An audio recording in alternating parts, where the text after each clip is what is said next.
Imagine sitting down to study for 6 straight hours. Highlighter in hand, notes color-coded, coffee going cold beside you. You read every page twice. You feel productive. You feel proud. And by tomorrow morning, almost all of it is gone. Not because you're lazy, not because you're not smart enough, because your brain did something on purpose. It deleted what you learned. Somewhere inside your skull, there's a silent process running right now, erasing memories you worked hard to build. And it's not a flaw in your brain. It's a feature. Scientists have a name for it. Students have a nickname for it. The reason you study hard but remember nothing.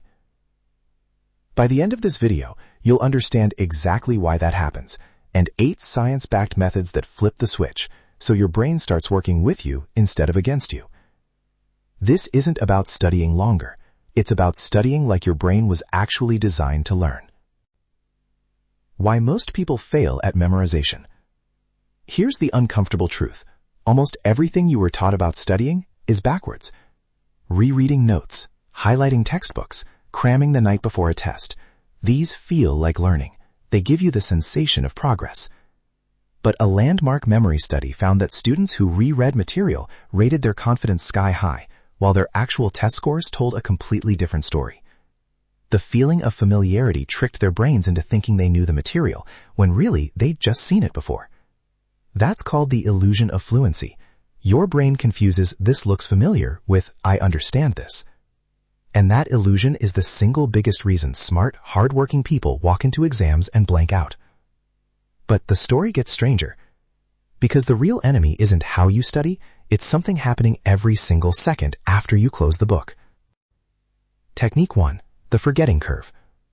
In the 1880s, a German psychologist named Hermann Ebbinghaus did something no one had tried before.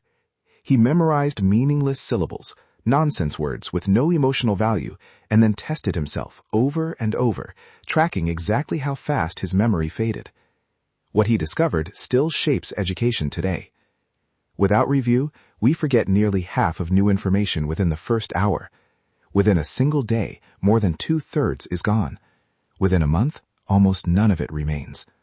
He called this the forgetting curve, a steep, brutal decline that starts the moment you stop paying attention. Here's the twist most people never learn. The curve isn't fixed. It's not a life sentence. Every time you revisit information right before you're about to forget it, the curve resets, and it resets flatter, slower, more forgiving. This is called spaced repetition, and it's why cramming feels productive but performs terribly. You're fighting the curve at its steepest point instead of catching it right before the drop.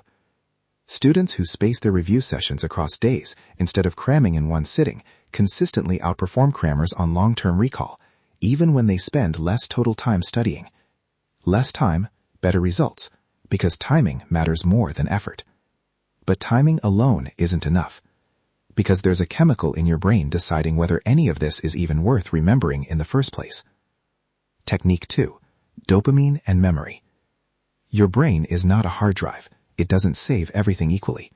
It's more like a ruthless editor, constantly asking one brutal question: is this worth keeping? And the answer depends on a single chemical: dopamine. Dopamine isn't just the pleasure chemical people talk about. Neuroscientists have found it plays a critical role in tagging memories as important, essentially flagging them for long-term storage. Here's the fascinating part. Curiosity itself triggers dopamine release, even before you learn the answer. Researchers showed that when people were shown trivia questions that sparked strong curiosity, their brains released more dopamine, and they remembered the answers significantly better, even answers to unrelated questions asked around the same time. This is why you can forget a chapter you read yesterday, but remember every detail of a plot twist in a show you were hooked on. Boredom doesn't just feel bad. It biologically blocks memory formation. So, if you want to memorize something faster, the goal isn't to force information in. It's to make your brain curious enough to want it.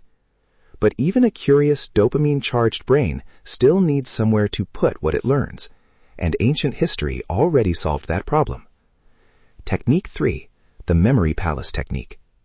Around 2,500 years ago, a Greek poet named Simonides attended a banquet. He stepped outside for a moment, and the roof collapsed, killing everyone inside. The bodies were unrecognizable. But Simonides remembered every guest's identity simply by picturing where each person had been sitting. From that tragedy, one of the most powerful memory techniques in human history was born, the memory palace. Here's why it works. Your brain evolved over millions of years to be extraordinary at remembering physical spaces, where danger was, where food was, where home was. Spatial memory is ancient, automatic, and incredibly strong. Verbal information? Not so much. Facts and lists are new to your brain, evolutionarily speaking. They're a fragile, recent invention. The memory palace hijacks your ancient spatial memory to store modern information. You picture a familiar place, your childhood home, your daily walk to work, and mentally place vivid, exaggerated images of what you want to remember along that path. Competitive memory champions, people who can memorize the order of a full deck of cards in under a minute, almost universally use this exact method. It's not that they have better brains, they just learn to speak their brain's native language. Space and imagery, not words. But memorizing information is only half the equation, because there's a difference between memorizing something and actually understanding it, and that difference determines whether your memory lasts a week or a lifetime. Technique 4, the Feynman Technique. Richard Feynman was one of the greatest physicists of the 20th century, and he had an unusual test for whether he truly understood something. He'd try to explain it to a 12-year-old. If he stumbled, if he reached for jargon, if the explanation got tangled, that was proof he didn't actually understand the concept, he just recognized it. This became known as the Feynman Technique, and it's built on a simple but uncomfortable truth. Recognizing information and retrieving information are two completely different mental processes. When you read a textbook, you're recognizing. The words feel familiar, so your brain assumes it knows them. But explaining something out loud, in simple language, forces retrieval, dragging the information out of storage and rebuilding it from scratch. Retrieval is what actually strengthens memory. Neuroscientists call this the testing effect, and studies consistently show that actively recalling information cements it far more effectively than passively reviewing it, even when students feel like rereading is more helpful. Here's the practical version. After learning something, don't check your notes. Explain it out loud, from memory, in the simplest words possible, as if teaching a child. The gaps you stumble over? That's not failure. That's your brain showing you exactly what to fix. But here's where it gets even stranger. Because where you learn something and what your body feels while you learn it can matter almost as much as what you learn. Technique 5, State-Dependent Learning. In a now famous experiment, deep-sea divers were asked to memorize a list of words, half of them underwater, half on dry land. Then they were tested in both environments. The results were strange and consistent. Divers recalled words far better when they were tested in the same environment where they'd learned them. Information learned underwater was easier to recall underwater. Information learned on land was easier to recall on land. This is called state-dependent learning, and it applies to far more than diving. Your brain doesn't store memories in isolation. It links them to your environment, your mood, even your physical state, background noise, lighting, posture, and yes, sometimes caffeine or stress levels. This is partly why students who study in dead silence sometimes freeze in a noisy exam hall.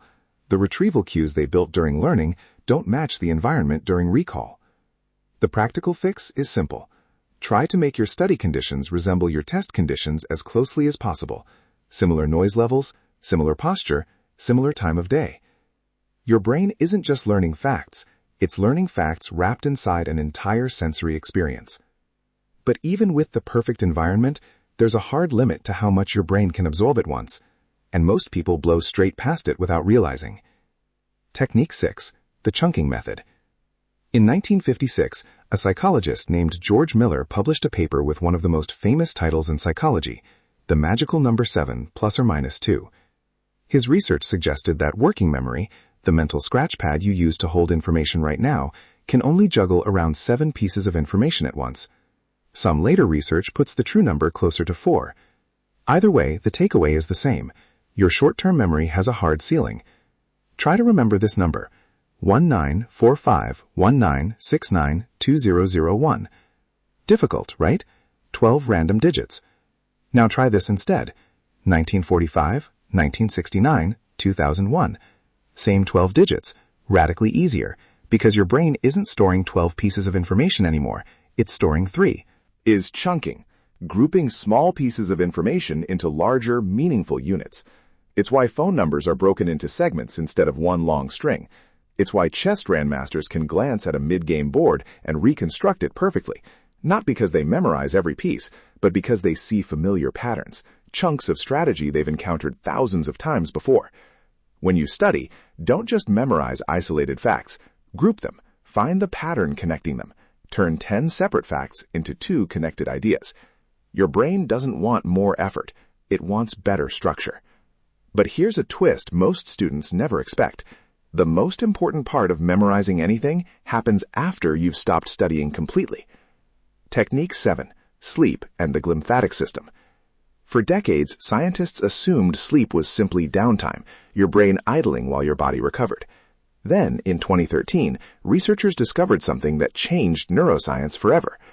During deep sleep, brain cells actually shrink slightly, opening up space between them. Through that space, a wave of fluid flushes through the brain, washing away metabolic waste that builds up during waking hours. This cleaning system is called the glymphatic system, and it operates up to 10 times more actively during sleep than during wakefulness. But cleaning isn't the only thing happening while you sleep. Your brain also replays the day's memories, strengthening the connections between neurons that fired while you were learning, essentially rehearsing what you studied without you doing anything at all.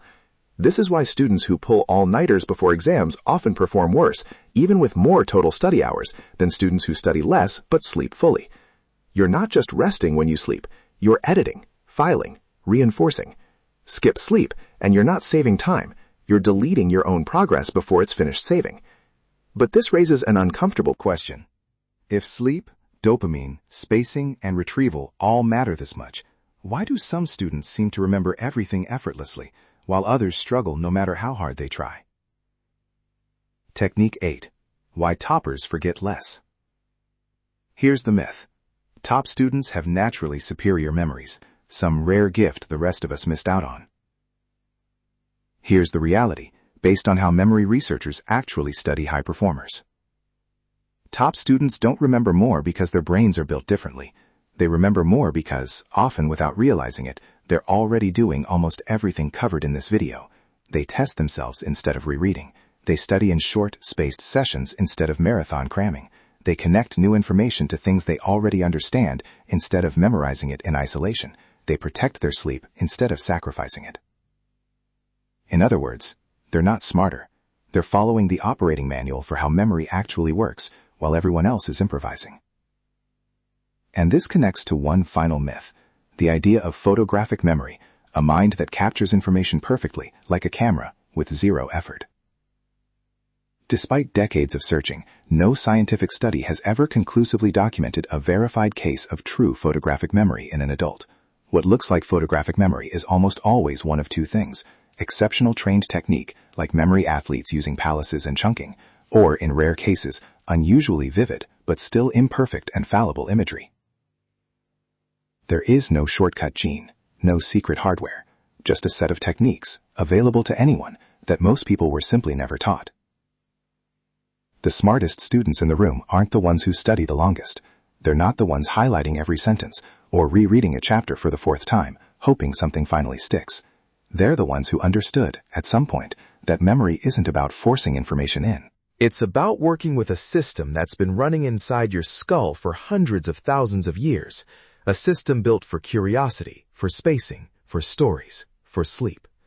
Your brain was never broken. You were just running the wrong software on it, and now you know how to fix that. If you want to see what happens when you push this even further, how your brain builds habits, why willpower fails, and what actually rewires behavior for good, that's exactly what we're breaking